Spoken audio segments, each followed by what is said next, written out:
Hi, welcome to the Aftermath Tales. Ready for a new story? Very well, let's begin. Have you ever had your whole world crumble with just one phone call? My name is Laura Smith, and I'm 27 years old. Well, I was 27 when this nightmare began.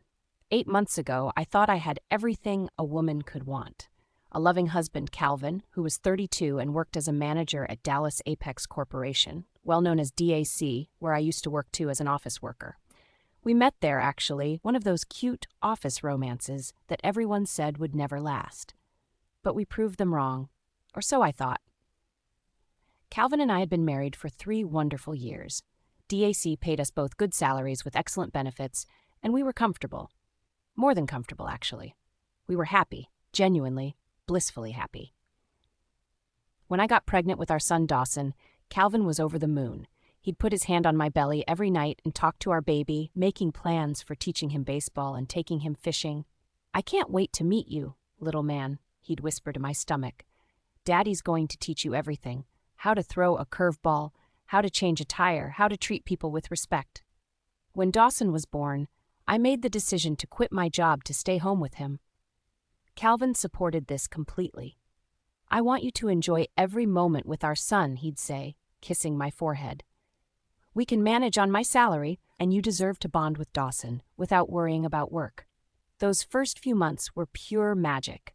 Calvin would burst through the door every evening, not even stopping to put down his briefcase before scooping up Dawson. "There's my boy," he'd say, lifting Dawson high in the air while our son giggled. "Did you have a good day with Mommy? Did you miss Daddy?" We'd spend evenings on the couch, Dawson sleeping between us, talking about our future, our dreams, our perfect little family. Calvin would trace Dawson's tiny fingers and marvel at how small his hands were. "He's got your nose," Calvin would say, studying our son's face, "but I think he's going to have my stubborn streak." "God help us all if that's true," I'd tease, and Calvin would laugh and pull me closer. I should have known it was too good to last. Everything changed the day Calvin's phone rang during dinner. I was feeding Dawson in his high chair while Calvin and I chatted about his day at work. The caller ID showed Mom, and Calvin's expression immediately shifted to one of concern. That phone call was the beginning of the end of everything I thought I knew about my life. "Hi, Mom, what's wrong?" Calvin answered, immediately putting the phone on speaker out of habit. Thea's voice filled our dining room, dripping with what I now recognize as calculated sadness. "Oh, Calvin, honey, I'm so lonely here in Austin. This house feels so empty since your father passed last year. I was wondering, could I maybe stay with you and Laura for a while? Just until I figure out what to do with myself." I caught Calvin's eye and nodded immediately. How could I say no? The woman had lost her husband, and she was Calvin's mother. Of course she could stay with us. "Of course, Mom. You're always welcome here. When do you want to come?" "Oh, bless you both. How about this weekend? I won't be any trouble, I promise." After Calvin hung up, he looked at me apologetically. "Laura, are you sure you're okay with this? I know having a house guest with a new baby might be—" "Calvin, she's your mother and she's grieving. Of course she can stay. Besides, it'll be nice for Dawson to spend time with his grandmother." God, I was so naive. Thea arrived that Saturday with 3 large suitcases and a smile that never quite reached her eyes when she looked at me. But around Calvin, she was all warmth and gratitude. "Laura, dear, thank you so much for opening your home to me," she said, giving me a brief, cold hug. "I promise I'll try not to be in the way." For the first few weeks, Thea was on her best behavior. She helped with dishes, complimented my cooking, and cooed over Dawson appropriately. I started to think maybe I'd been wrong about that cold smile. Then, 6 weeks after Thea arrived, Calvin's phone rang again.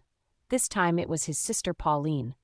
"Calvin, I've been thinking about making a fresh start, and Dallas has so many opportunities. I'm ready to leave this dead-end call center job here in Austin behind. Could I crash with you guys for just a little while, just until I find a job and get my own place?" I watched Calvin's face, knowing I had to say yes again. What kind of person would I be to deny family a place to stay when they needed help? "Sure, Pauline. When were you thinking of coming?" "Actually, I'm already packed. I could drive up from Austin tomorrow evening." And just like that, our peaceful home became a boarding house. When Pauline arrived with her 2 overstuffed duffel bags and a smile that mirrored her mother's, warm for Calvin, politely distant for me, I told myself this was temporary. They were family. Family helps family. I had no idea I'd just welcomed 2 wolves into my home. The transformation didn't happen overnight. It was so gradual, so subtle, that for months I questioned whether I was imagining things. It started with small comments that seemed caring, but left me feeling criticized. "Oh, Laura, dear," Thea said one morning as she watched me clean the kitchen, "you might want to use a little more elbow grease on that counter. Babies can pick up germs so easily from surfaces that aren't properly sanitized." I'd been cleaning that counter the same way for 3 years, but I scrubbed it again. The food comments began in the 2nd month. "This dinner is lovely, Laura," Thea would say, then pause thoughtfully. "Though I do worry about Dawson getting proper nutrition while you're breastfeeding. Are you sure you're eating enough protein? You look a bit thin." I wasn't thin. I was the same weight I'd always been, but suddenly I found myself second-guessing every meal I prepared, every bite I took. Pauline's contribution was more passive, but equally destructive. She turned our living room into her personal office, spreading job search materials everywhere, leaving coffee cups and food containers on every surface. When I'd gently ask her to clean up, she'd look hurt. "Oh, I'm sorry, Laura. I'm just so stressed about finding work. I'll get to it later, I promise." But later never came, and gradually I stopped asking because the guilt trips weren't worth it. The comments about Dawson started in month 3. "He's such a quiet baby," Thea would observe, watching me feed him. "Calvin was always so alert and active at this age, always reaching for things, making noise. This little one seems so different." "Babies develop at their own pace," I'd say, but doubt crept in anyway. Was something wrong with Dawson? Was he not developing normally? "Of course, dear. I'm sure he's fine. He just doesn't seem to have much of Calvin in him, does he?" By month 4, I noticed Calvin starting to change. He still came home from work happy to see us, but he no longer made a beeline for Dawson. Instead, he'd greet his mother and sister first, ask about their day, listen to their complaints about my housekeeping or cooking. "Calvin, honey, you work so hard," Thea would say, pulling him into the kitchen. "Why don't you sit down and let me make you a proper cup of coffee? Laura's coffee is always so weak." I made coffee the same way I'd always made it. Calvin had never complained before, but now he'd accept his mother's coffee with a grateful smile. "Thanks, Mom. This is perfect." The bedtime routine was the first thing to go. Calvin used to insist on giving Dawson his bath and putting him to bed. It was their special time together, just father and son. But Thea started making comments about how tired Calvin looked, how hard he worked, how he shouldn't have to come home and do more work.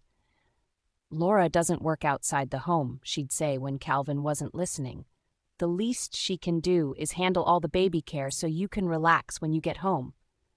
Gradually, Calvin stopped volunteering for bath time. When I'd ask if he wanted to put Dawson to bed, he'd sigh.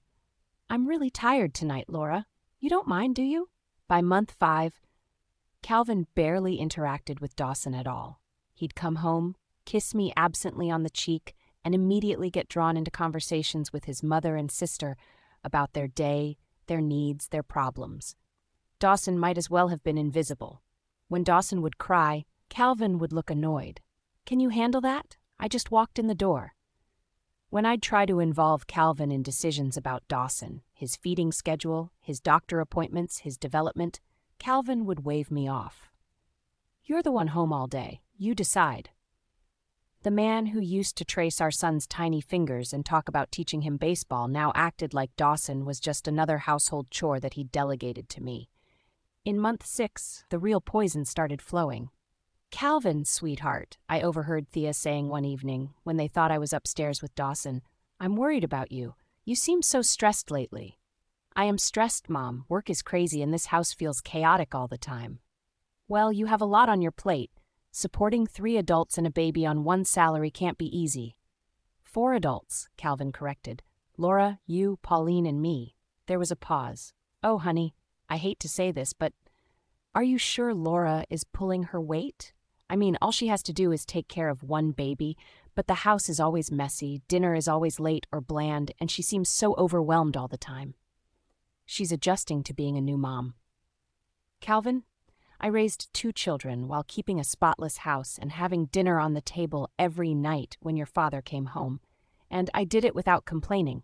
I just worry that Laura might not be equipped for this life. Pauline's voice joined in.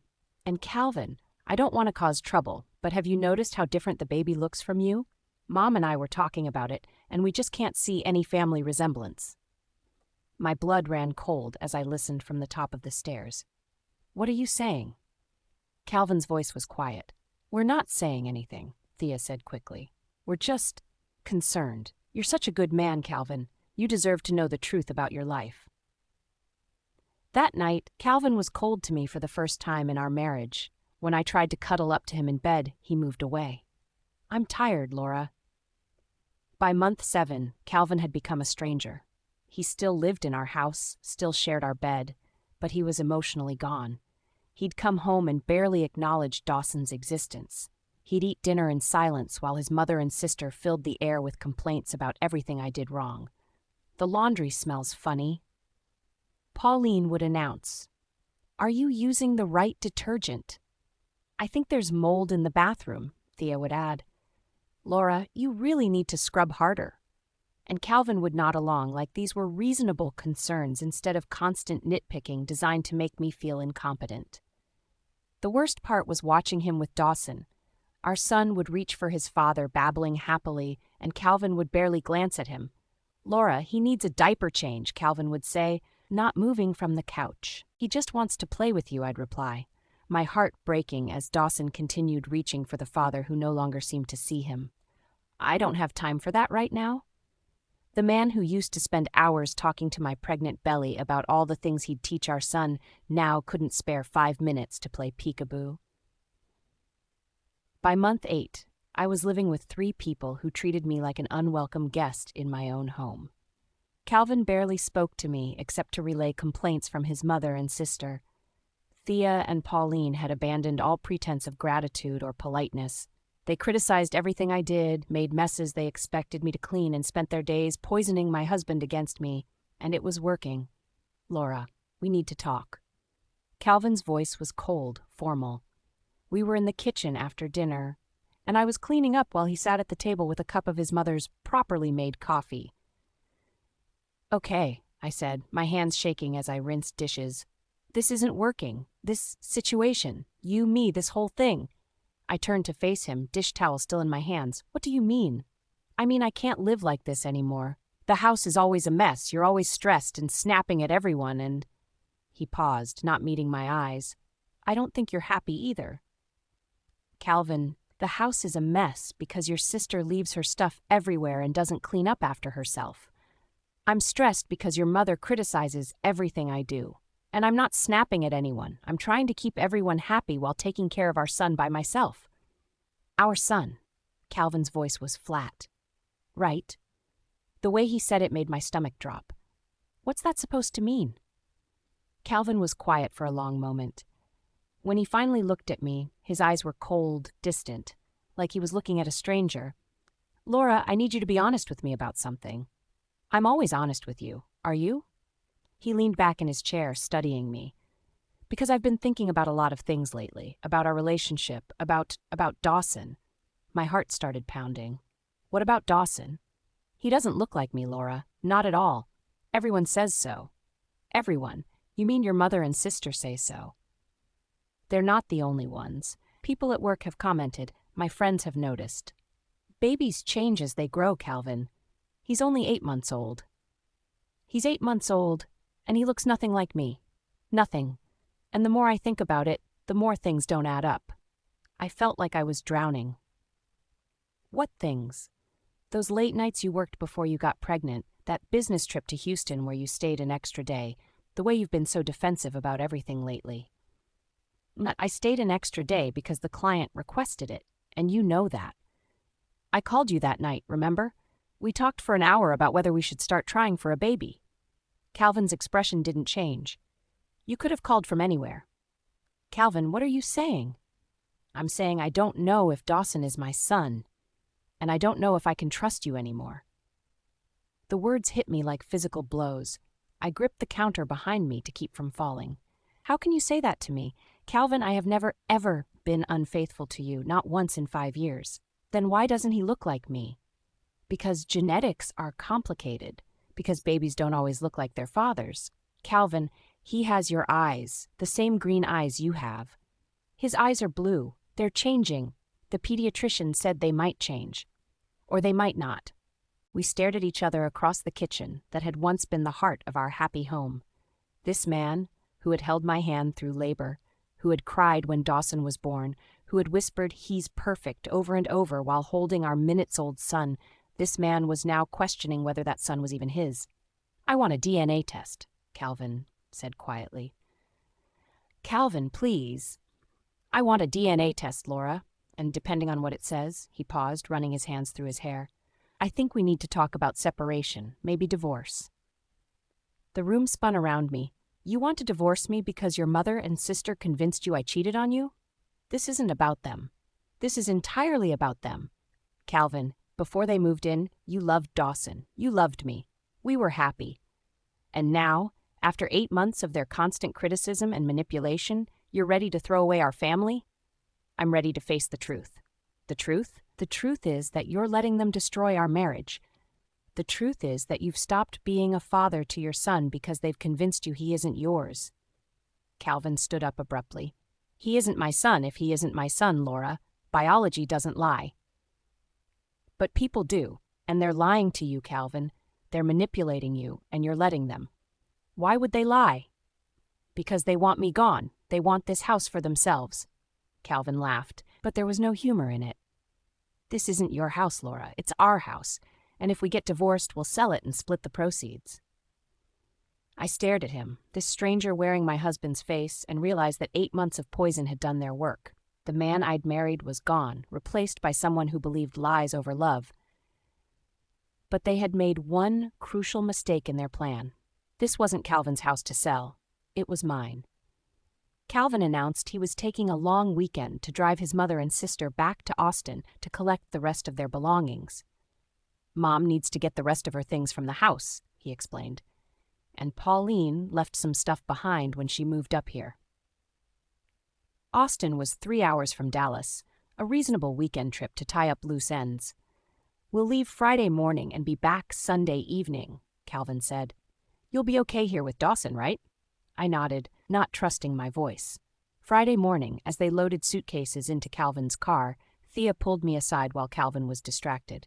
"Laura, dear," she said, her voice sweet as poison, "I think it would be best if you started looking for your own place. Calvin has mentioned separation several times, and frankly, this situation is becoming quite uncomfortable for all of us." "This is my home, Thea," she laughed. That sounded like breaking glass.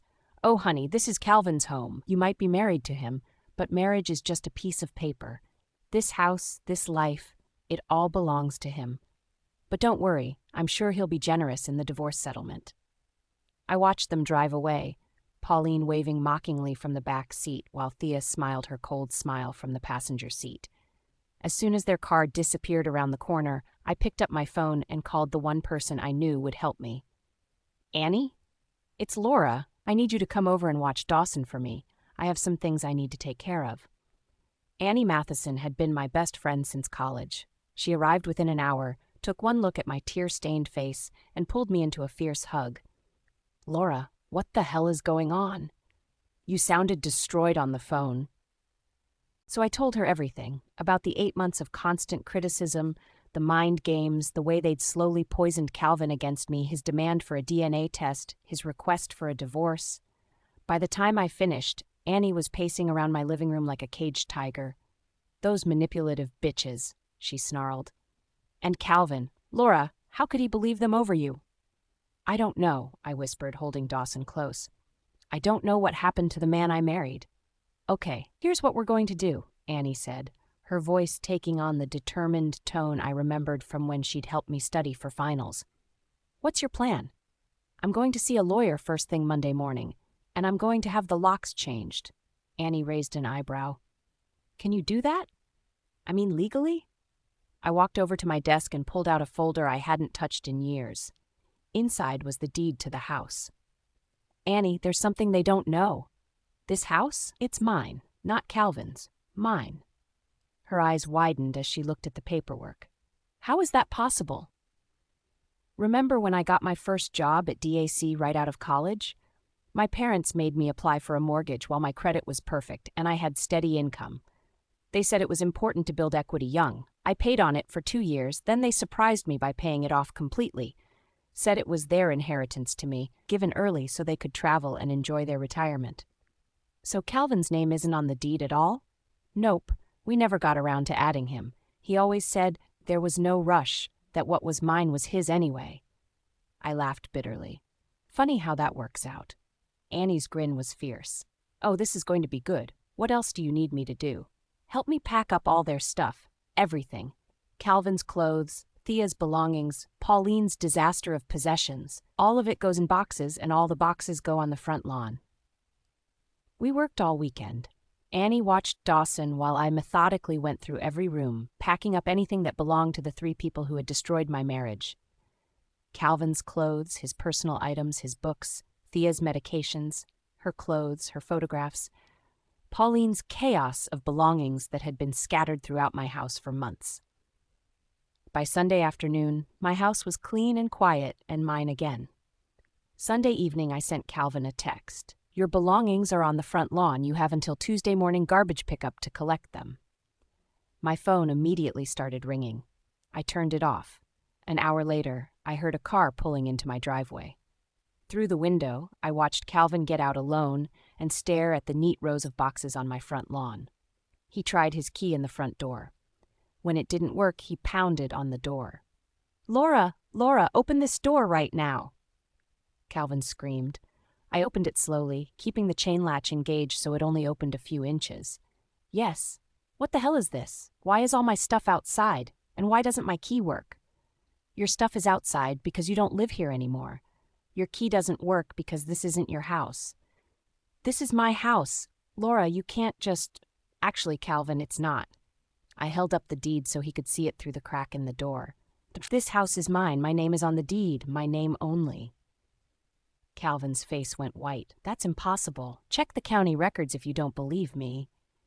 But we're married. What's yours is mine. That works both ways, Calvin, or it did until you decided you wanted a divorce. Laura, please, let's talk about this. We did talk about it. You asked for a DNA test to prove I hadn't cheated on you. You talked about separation and divorce, so I'm giving you what you want, your freedom. But where am I supposed to go? I almost laughed. That's not my problem anymore. Maybe your mother and sister can help you figure it out. They seem to have opinions about everything else. Laura, this is crazy. You can't just kick me out of my own home. It's not your home, Calvin. It never was. And after 8 months of watching you choose them over your wife and son, I'm done pretending otherwise. Behind me, I heard familiar voices. My parents had arrived, just as I'd asked them to. Everything all right here, sweetheart, my father Thomas called out. I stepped back and let the door swing open wider so Calvin could see my parents standing behind me. My mother Helen was holding Dawson, and both of them looked like they were ready for war. Just fine, Dad. Calvin was just leaving. Calvin stared at us for a long moment, then turned and started loading boxes into his car. As he worked, I could see him on his phone, probably calling his mother and sister to break the news that their plan had backfired spectacularly. A week later, the divorce papers arrived. As I read through them, my blood ran cold at one particular section: voluntary termination of parental rights. Calvin had legally relinquished all rights to Dawson, still believing he wasn't the father. I stared at that signature for a long time. Calvin had been so convinced by his mother and sister's lies that he'd actually signed away his own child. But I still had the DNA test we'd ordered sitting in an envelope on my kitchen counter, results neither of us had bothered to pick up yet because Calvin was so certain of the outcome. The next day, I went to the lab and collected the results. My hands shook as I opened the envelope, even though I already knew what it would say. 99.9% probability of paternity. Calvin Daniels is the biological father. I picked up my phone and called Calvin. "You left something very important when you moved out," I said when he answered. "Meet me at Cornerstone Cafe on Main Street in an hour." "Laura, I don't think we should. 1 hour, Calvin. Trust me. You'll want to see this." I arrived at the cafe first and chose a table in the back corner.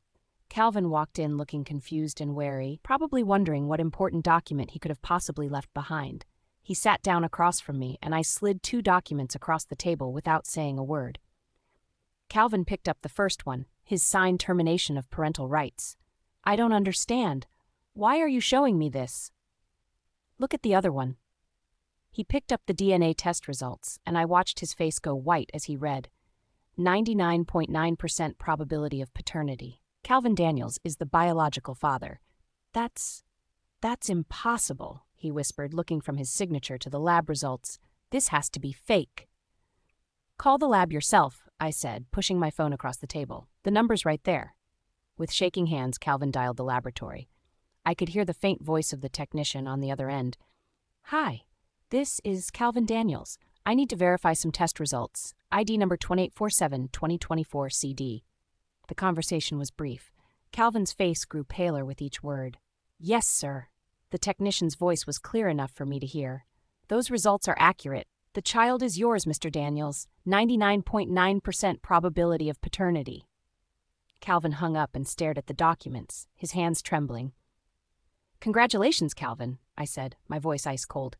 "You just legally abandoned your biological son because you believed their lies over your wife's word." Calvin looked up at me, and I could see the full weight of what he'd done crashing down on him. "Laura, His voice broke. "If I had known. But you didn't know, because you chose to trust them instead of me. You chose to believe I was a cheater instead of believing I was faithful to you for 5 years. Can I get my rights back? Can we fix this?" "No," I said simply. "My father is filing these papers with the court today to make sure they're processed immediately. You can't change your mind now, Calvin. You made your choice." I stood up to leave, then paused. "Oh, and Calvin, your lawyer will probably tell you this soon, but you have no claim to my house. It was mine before I ever met you. Your mother and sister's plan didn't just cost you your son, it left them homeless too." I walked away, leaving Calvin sitting alone at that cafe table, staring at the proof that he'd destroyed his own family based on lies. Behind me, I could hear him making another phone call, probably to his lawyer, about to learn that everything his mother and sister had promised him was built on nothing but manipulation and spite. By evening, Calvin was back in his cramped temporary apartment. Actually, I later learned they'd had to check into a motel because Thea and Pauline had already canceled their Austin lease, thinking they'd be living in Calvin's house permanently. That night, Calvin called the lab again, just to be sure. And again they confirmed, "Yes, Mr. Daniels, that child is yours." He'd thrown away his biological son for 2 women who had been lying to him all along. 5 years later, Calvin pushed his cart through the cereal aisle of Walmart, mechanically picking up the same brands he'd been buying for 5 years. Generic everything. His salary at Dallas Apex Corporation, where he'd been working for years, barely covered rent for the cramped apartment he still shared with his mother and sister. His manager's salary should have afforded them better than this cramped 2-bedroom, but his mother and sister's expensive demands consumed every extra penny.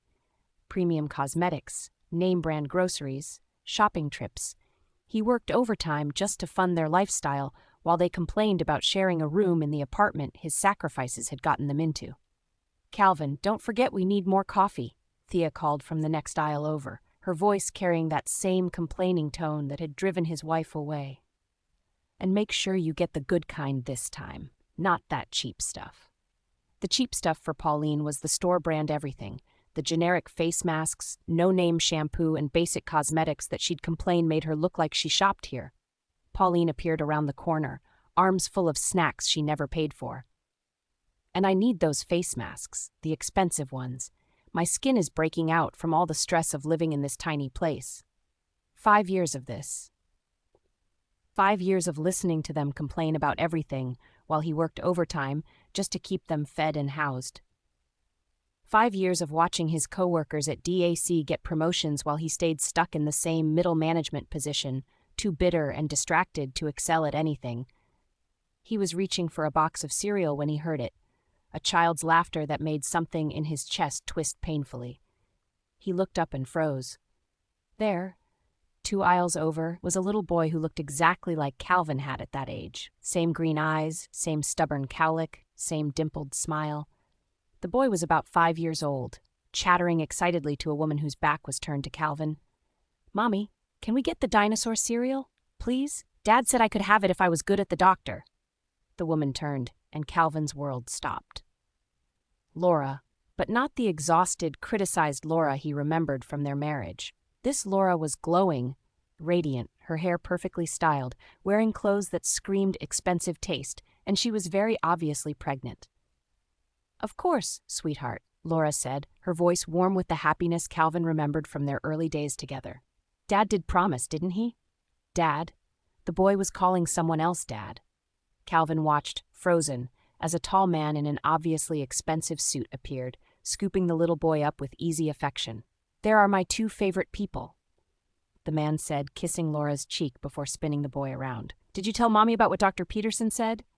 "I'm getting so big," the boy announced proudly. "And the baby's getting big too." Calvin felt like he was drowning. The boy, Dawson, looked exactly like him. Exactly. How had he ever doubted it? How had he been so blind? And Laura looked like a queen, happy, secure, loved, everything she hadn't been in their marriage, thanks to his mother and sister's constant poison. "William Lawrence, you're going to spoil that boy," Laura laughed, but her eyes were full of adoration for the man holding their son. William Lawrence. Calvin's blood turned to ice. Lawrence, as in Lawrence Industries. As in the family that owned half of Dallas, including several major companies that did business with DAC. As in the CEO of DAC's son.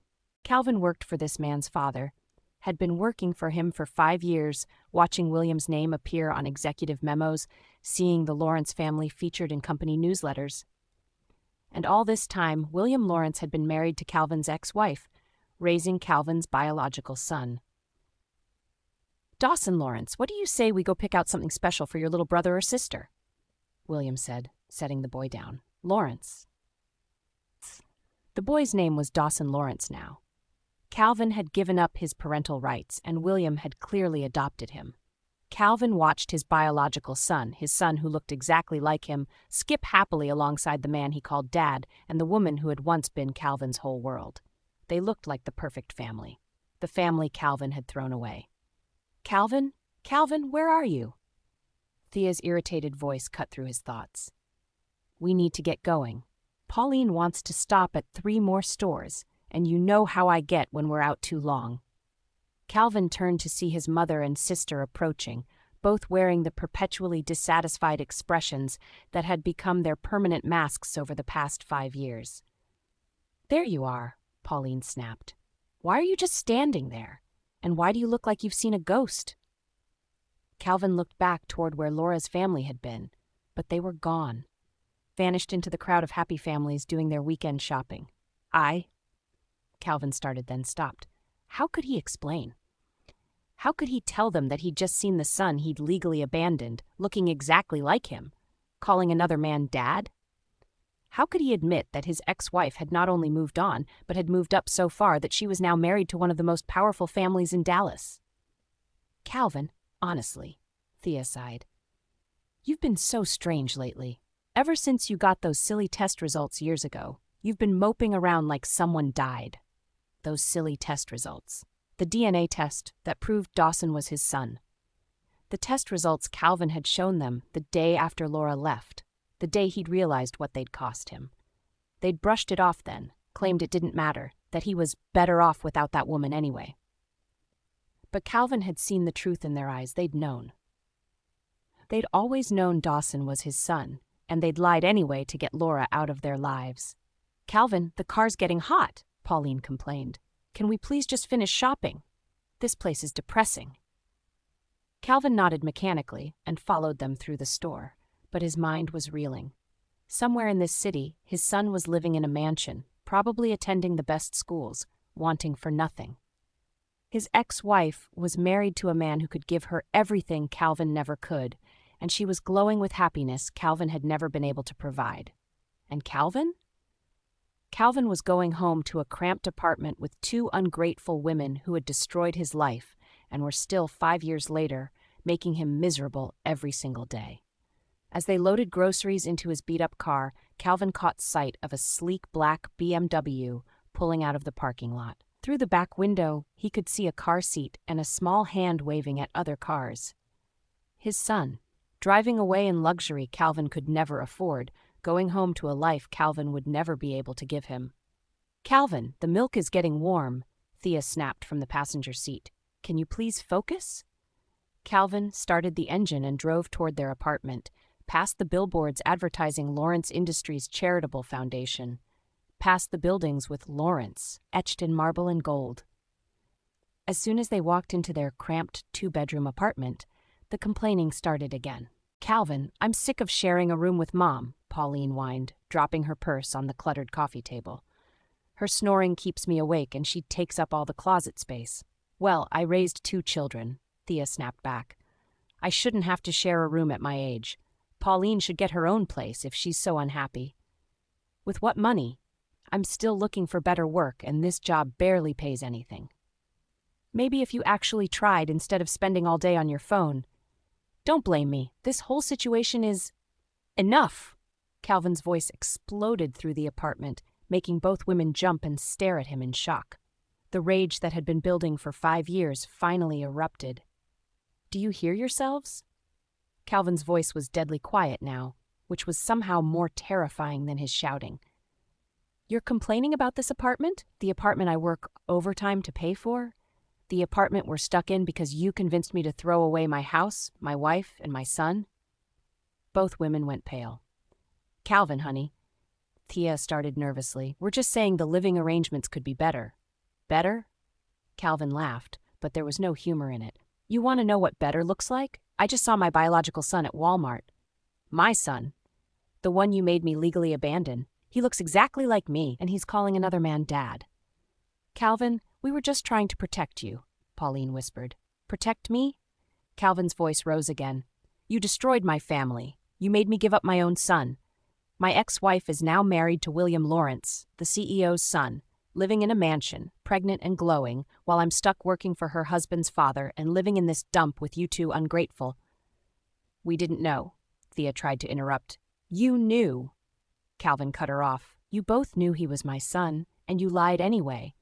You wanted Laura gone so badly that you manipulated me into throwing away my child.